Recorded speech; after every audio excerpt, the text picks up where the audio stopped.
আসসালামু আলাইকুম প্রিয় ভাই ও বন্ধুরা, কেমন আছেন সবাই? আজকে কিছু কথা বলতে চাচ্ছি আপনাদের সাথে। আগামী 12 তারিখ রোজ শনিবার বাংলাদেশে একটি বৃহৎ সর্বকালের সমাবেশ হতে চলেছে। এই সমাবেশে দল মত ধর্ম বর্ণ নির্বিশেষে সারা বাংলাদেশে একটা গণজামায়াত হতে চলেছে ইসরায়েলের বিরুদ্ধে। অনেকেই বলতেছেন এই গণজামাত করে কী লাভ হবে, কী হবে, ইসরায়েল যা করে তাতে করেই ফেলছে। ভাই, বিষয়টা হচ্ছে ইসরায়েল যা করার সেটা করবে, এটা আমরাও জানি। কিন্তু আমাদের সবার দায়িত্ব এর বিরুদ্ধে আওয়াজ তোলা। ইসরায়েল যে অন্যায়গুলো করে যাচ্ছে ফিলিস্তিনি ভাই বোনদের উপরে, তাদের খুবই অন্যায় করা হচ্ছে এবং তাদের সাথে খুবই বেইনসাফি কাজ হচ্ছে। অন্যায়ভাবে তাদেরকে দুনিয়ার থেকে নির্যাতন করে, ধর্ষণ করে, জুলুম করে বিদায় করে দিচ্ছে। এটা একটা মুসলিম কখনো সহ্য করার মতো না এবং কথা না। তারপরেও পুরো বিশ্বের মুসলিম তাকিয়ে দেখা ছাড়ার কোনো উপায় নাই, দেখতেছে।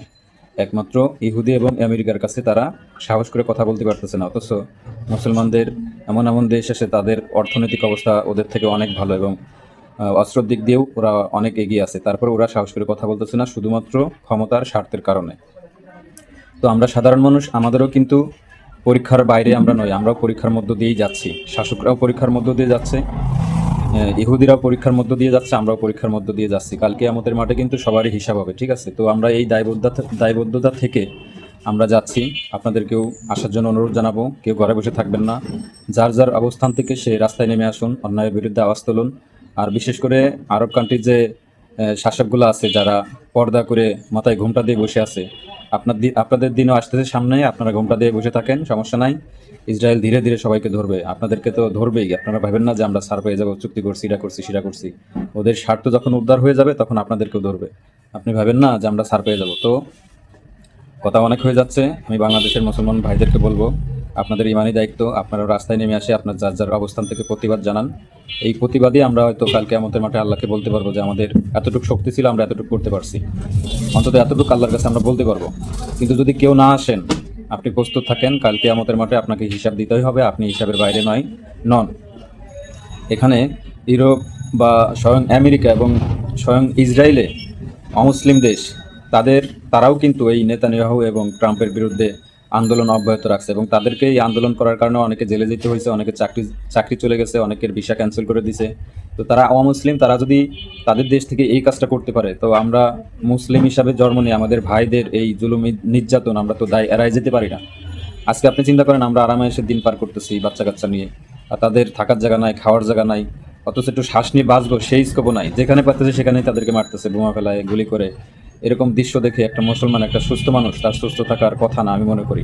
এরপরেও তাদের যে ব্যবসা, সারা বিশ্বের মুসলমানদের সাথে তাদের যে ব্যবসা চালু রেখেছে, তাদের এই ব্যবসাকেও আমরা ধস নামাইতে পারি। সেটা কিভাবে? তাদের যে নিত্য নিত্য নতুন পণ্যগুলো আছে, মুসলমানদের মাধ্যমে তারা ব্যবসা করে যাইতেছে সিস্টেমে, এই পণ্যগুলো আমরা বয়কট করতে পারি। ইতিমধ্যে আমি একটা ব্যবসা করি, আমু চাচ্ছি আমার যে মালগুলো কিনা আছে এই মালগুলো শেষ করে আমি নতুন করে আর ইসরায়েলি কোনো পণ্য আমার দোকানে আমি রাখবো না। এবং অন্য দেশেরও পণ্য যদি আমার এখানে থাকে, সেগুলো আমি চাচ্ছি আস্তে আস্তে কমাই ফেলতে। আমি চাইবো আমার দেশের পণ্য ইউজ করতে। আমার দেশের পণ্য মানসম্মত আছে, কিন্তু আমরা ওইগুলো খাইতে খাইতে অভ্যস্ত হয়ে গেছি, যার কারণে ওইটার উপরে আমরা ভরসা করি। কিন্তু না, আপনি যাচাই বাছাই করলে ভালো মন্দ বুঝতে পারবেন। এটা হচ্ছে আপনার ইমানি দায়িত্ব, আপনি এটাও করতে পারেন। অলরেডি মুসলিম বিশ্বের অনেক লোকই এটা করতেছে। তো আপনাদেরও দায়িত্ব এটা করার। এটাও যদি আমরা করতে পারি, এটাও একটা জিহাদ, এটাও একটা যুদ্ধ, ওদের ব্যবসায়ী বিশাল একটা 10 নম্বর। তো অনেকেই বলবেন যে এটা করে লাভ কি, ওরা তো যা করার করে ফেলছে। ভাইরে ভাই, করেন না, আপনি আপনার জায়গাতে আপনি করতে থাকেন না, দেখবেন ভাটা অবশ্যই পড়বে। আজকে না হোক কালকে হোক, ভাটা অবশ্যই পড়বে। সারা পৃথিবী থেকে যদি আমরা সাধারণ মানুষ এটাকে না খাই, না নেই, অবশ্যই ভাটা পড়বে। একটা ধাক্কা অর্থনৈতিকভাবে ওরা পাবেই, এতে কোনো সন্দেহ নাই। তো বাংলাদেশের বড় বড় যত ইসলামিক স্কলার হুজুররা আছে, সবাই ডাক দিয়েছেন।